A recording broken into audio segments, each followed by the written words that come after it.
هل من السهل عليك إن أنت كbusiness owner تقدر تختار الثيم بتاع الموقع بتاعك أو بتاع الشركة بتاعتك؟ بالتأكيد الموضوع ده صعب جدًا، وممكن يعمل لك كذا مشكلة لو أنت اخترت الثيم غلط.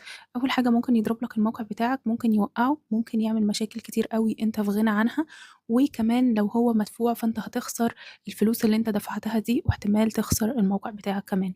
في الفيديو ده أنا هاشرح لك إزاي تقدر تختار الثيم بتاعك مضبوط، وتتفادى إيه وتتجنب إيه. وبس كده، أنا سلوى عبد WordPress developer وshopify expert ويلا بينا.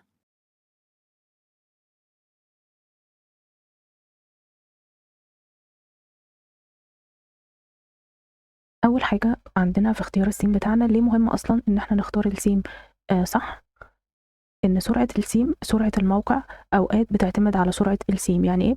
يعني ممكن إن أنت ما عندكش أي مشكلة في الموقع بتاعك مسببة لك إن الموقع بتاعك يبقى بطيء، غير إن أنت اخترت الثيم بتاعك غلط، فاخترت ثيم بيتقل أصلًا الموقع. فناخد بالنا في حتة الثيم دي، لإن هي بتبوظ حاجات كتير. تاني حاجة عندنا تجربة المستخدم بتاعتنا. في themes ما بتكونش سهلة، ما بتكونش smooth مع مع العُملا، مع استخداماتهم. في حاجات الUX بتاعها ما بيكونش حلو، فمش كل حاجة شكلها حلو وممكن تنفع معانا إحنا أو مع الموقع بتاعنا أو مع الbrand بتاعنا أو حتى مع الtarget audience بتوعنا، أوكي؟ وناخد بالنا كمان واحنا بنختار الثيم ان في حاجه اسمها ان الثيم ده ليه ابديت، ليه تحديثات ولا لا. لو هو ملوش ابديت وملهوش تحديثات، بالتالي هو بيقدم وبيحصل فيه مشاكل، والمشاكل دي بتفضل مستمره ومحدش بيحلها. فالمفروض ان احنا ناخد بالنا ان الثيم بتاعنا يبقى الامان والصيانه بتاعته كويسين، في security، في صيانه، في ابديتس كتير فيها، اوكي؟ احترافية البراند بقى بتبقى من خلال الثيم ده. يعني ايه؟ يعني انا مش هادخل موقع شكله وحش او باحاول مثلا ان انا اعمل عليه خطوة معينة، فبسبب الثيم ده هو شكله وحش، او بسبب الثيم ده هو في حاجة مش شغالة معايا، فانا مش هقول ان البراند ده بروفيشنال. محدش فينا هيقول كده، اوكي؟ فالثيم ده مش مجرد شكل، الثيم ده هو حرفيا الموقع بتاعك وكل حاجة العميل بيواجهها على الموقع بتاعك، اوكي؟ طيب اول حاجة عندنا، ازاي نبدأ ان احنا نختار الثيم بتاعنا ونختاره صح؟ هنختاره صح ازاي؟ مش هنعرف نختار الثيم صح غير لما نحدد نوع الموقع بتاعنا اللي احنا عايزينه. وكده كده كل واحد بيبقى هيعمل موقع مثلا او مشروع او بيكون عارف هو هيشتغل على ايه. طيب انا الموقع بتاعي ايه؟ الموقع بتاعي موقع شركة عادي جدا، ولا هو بورتفوليو، ولا هو موقع عقارات، ولا هو موقع ايه؟ لازم احدد الموقع بتاعي الاول عن ايه، اوكي؟ عشان اقدر اختار له الاستراكشر اللي هيناسب الثيم ده. طيب في سمات بتكون بالفعل جاهزه ومعموله لحاجات معينه، زي ايه؟ زي مثلا لو انا عندي هعمل موقع لمطعم مثلا، فبيكون في سيمز جاهزه لكده. موقع العقارات بيكون فيه سيمز جاهزه لكده، اوكي؟ بتكون جاهزه للشيء ده، بتكون جاهزه للشيء ده مخصوص. في حاجات كده، وفي حاجات بتكون بنعرف ان احنا نكستمايزيشن عليها. عامه اي سيم نقدر ان احنا نعمل عليه كستمايزيشن عشان ينفع لكل حاجه او ينفع لحاجه تانية غير الحاجه مثلا اللي هو موجه ليها، اوكي؟ لكن لو هنفترض ان حد مثلا مش بيفهم في التصميم قوي، او ما عندوش حد يصمم له، او ما عندوش حد يعمل له يعني تصميم يبان ان هو بروفيشنال، فهيروح يشتري السيم المخصص للشيء او للحاجه بتاعته. طيب انت شخص بتعرف تعمل كستمايزيشن، او انت حد عايز تعمل حاجه كستمايزيشن ليك، فانت غالبا اي سيم هيكون سريع، هيكون مناسب معاك، هيكون سريع وموجه طبعا للي انت عايزه، اوكي؟ طيب عشان ما نتوهش من بعض، قلنا اول حاجه ان احنا هنحدد نوع الموقع بتاعنا، وعلى حسب نوع الموقع بتاعنا هيكون فيه استراكشر، هيكون فيه لي اوت للموقع ده، اوكي؟ طيب الاستراكشر ده بيتعمل ازاي او بنعمله ازاي؟ ده بيكون على حسب بقى الديفلوبر اللي انت شغال معاه، او والله في عملاء اوقات بتيجي تقول لي احنا عندنا استراكشر وعايزينك ايه تمشي عليه، عايزينك تطبقي الاستراكشر ده عندنا، اوكي؟ طيب قلنا ان احنا بنختار الوظيفه بتاعه السيم ده مش الشكل فقط. يعني ايه؟ يعني دلوقتي انا عندي سيم معين هيخدمني في نقطه معينه، في ميزه مثلا لو انا رحت اشتريت الميزه دي لوحدها بره هتكون ببلجن مدفوعه بكذا، بس لو انا رحت جبت السيم ده هو هيوفر لي ان انا اشتري الفيتشر دي، فانا بروح اجيب السيم اللي فيه كل الفيتشر اللي انا محتاجها، اوكي؟ والشكل ده هنقدر ان احنا نطبقه مع اي سيم كويس، اوكي؟ تاني قاعدة عندنا ان احنا ما نعتمدش على الديمو بس، اوكي؟ طبعا لازم تشوف الديمو، لان الديمو ده هو اللي بيمثل شكل الموقع اللي انت المفروض الموقع بتاعك يبقى شبهه لما تطبق السيم عندك.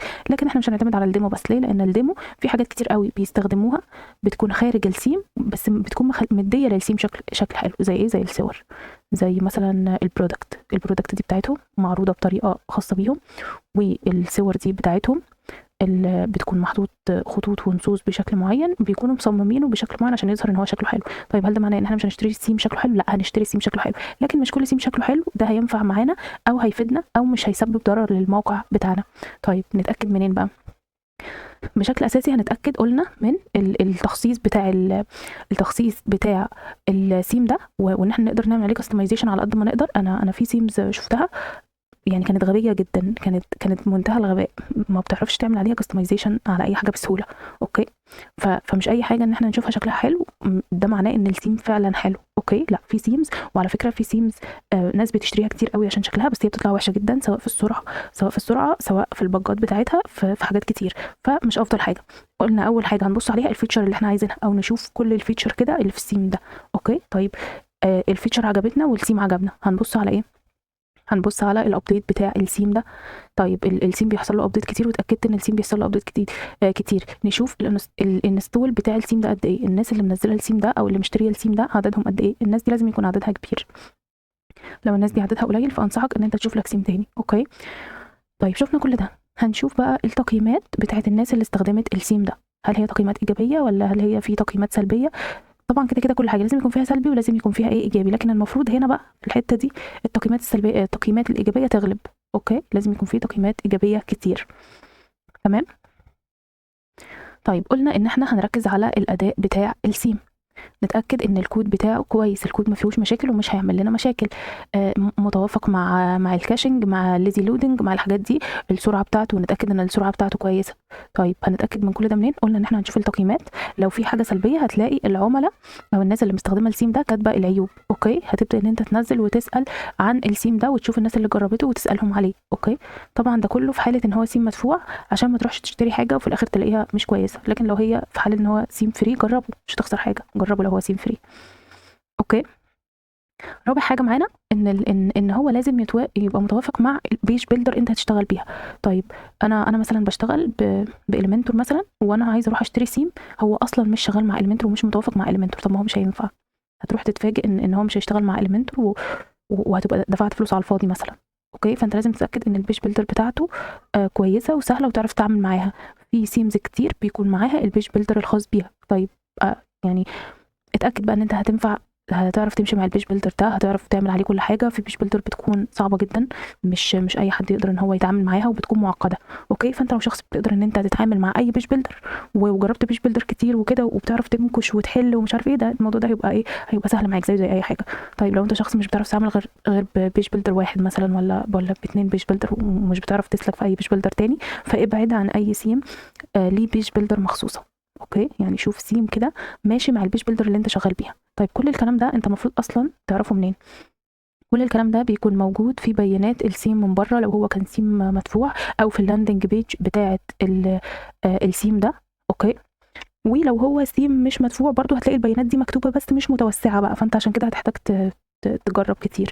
بس حته ان انت تجرب ما فيهاش مشكله، لو انت هتجرب على لوكال هوست او حاجه، يعني ما تروحش على الموقع الاساسي اللي عليه شغل او كده وتقول انا هجرب. اوكي، طيب ايه القاعده الخامسه معانا؟ لازم بيقول لك ايه بقى، المطور او البائع يكون موثوق، يعني ما تروحش تجيب سيم من اي حد، ما تلاقيش مثلا تكون على جروب فلاني او حاجه وتلاقي شخص مجهول الهويه بينزل السيم بتاعه في مكان مجهول الهويه، مش على مصدر رسمي، مش على موقع سيم فورست مثلا، مش من موقع ووردبريس اصلا، مش على شوبيفاي، وتروح تجيب حاجه مجهوله الهويه او على موقع مجهول الهويه ما حدش يعرفه غيرك انت واتنين تاني. ده مش امان ليك ولا امان للموقع بتاعك ولا للبيانات بتاعه الموقع بتاعتك. اوكي، لما تيجي تجيب حاجه تجيبها من على مصادر موثوقه، وما تقولش ان ده شخص طلع على الجروب او كده. بالنسبه لي الحاجات اللي على الجروبات او كده دي حاجات مجهوله الهويه. اوكي، قلنا لازم نتاكد من التحديثات الدوريه. ليه بقى؟ لان احنا عندنا مثلا حاجه زي ووردبريس ده بيكون ليه ابديت على طول، ابديتس على طول، والبلجن ليها ابديتس على طول، وكل الحاجات دي ليها ابديتس على طول. انت بقى هتروح تشتري سيم معلوش ابديتس على طول، مش هيبقى متوافق مع نسخه ووردبريس بتاعتك والبلجن فيما بعد، فانت هتلاقي دول عمالين يتحدثوا وده لسه قديم مكانه، دول عمالين يتحدثوا وده لسه قديم مكانه، فهتلاقي بيحصل لك مشاكل بقى وبجات وحاجات كده انت في غنى عنها كتير. فلازم يكون ليه تحديثات دوريه. اتاكد ان في دعم فني للسيم ده لو هو سيم مدفوع، وهتروح تدفع عليه فلوس لازم يبقى في دعم فني، لان انت غالبا ممكن تقابلك مشاكل وحاجات اول مره تقابلها، لان مش الطبيعي ان احنا نكون مستخدمين كل السيمز اللي نزلت في الكوكب. اوكي، لا احنا بنستخدم كام سيم كده ونستقر عليهم.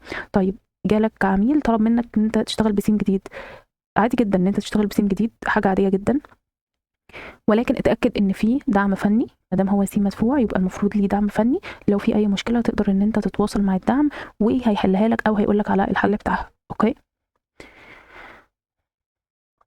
ملخص سريع كده، احنا قلنا ان احنا قبل ما نختار السيم لازم نحدد هدف الموقع بتاعنا. الموقع بتاعنا معمول لايه؟ موقع شركه، بورتفوليو، ريل استيت، موقع ايه بالظبط لازم نحدد. اوكي، عشان نقدر نحط الاستراكشر بتاعنا ونختار السيم المناسب. اوكي، قلنا ان احنا مش هنعتمد على الديمو فقط، ولكن هنشوف الفيتشر والكستمايزيشن بتاعت السيم ده ممكن توصلنا لفين. قلنا ان احنا هنركز على الاداء والسرعه بتاعت السيم، كل الحاجات دي قلنا هتكون موجوده في اللاندنج بيج بتاعت السيم. اوكي، قلنا ان احنا نتاكد ان هي هتكون متوافقه مع البيج بيلدر اللي بنشتغل بيها، لو بنشتغل ببيج بيلدر واحده، وان في كذا سيم سوري ان في سيمز كتير قوي بيكون ليها بيج بيلدر خاص بيها ومش بينفع تشتغل مع اي بيج بيلدر تانية.